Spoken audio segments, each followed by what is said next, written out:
Hey, in this video, I'm going to really briefly go over the most common questions I get with regard to background checks and the delay and denied status. When it comes to delays, honestly, sometimes you never know what causes it, but some of the things that we've seen in the industry that will frequently cause somebody to delay is a really common name.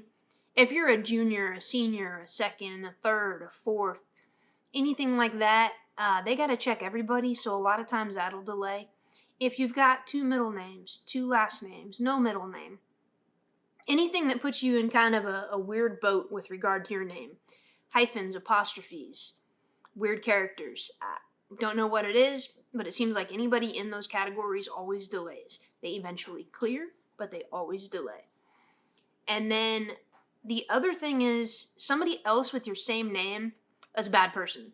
So they're going to check and see if things line up and if you're that bad person. And they're going to put eyes on it. So the instant clears and proceeds are just a computer.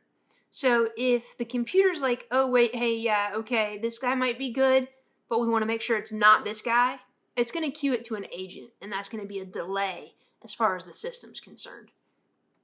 There's always a process. Just work through it and keep your cool.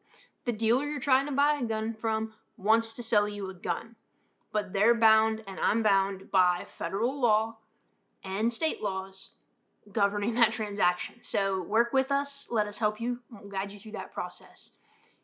One way to combat that is if your state allows a carry permit in lieu of a background check, get your carry permit. So like in Texas, if you have your license to carry, you don't have to go through a federal background check because that license to carry, if it's still valid, you're good to go.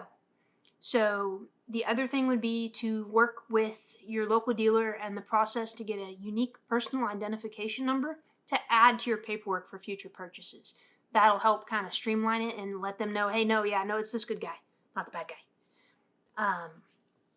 Another question I get on delays a lot is, I've bought before, it went through quick, now I'm delayed, or even denied now. What's the deal?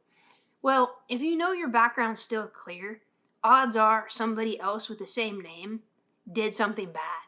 So just work the process and do what you can to maybe get a unique personal identification number, get your carry permit, but just know, again, it's not the dealer's fault. They can't do anything about it. They're bound by what the FBI computer spits back out. So that's the down and dirty of delays. Denies, I mean, come on, if you know you've got something in your background, don't even try. That said, if you truly believe that you should be allowed to buy a gun and your background comes back denied, you still have to work the process. There is a process to work. Don't take that as an automatic no. Work the process and find out what's going on.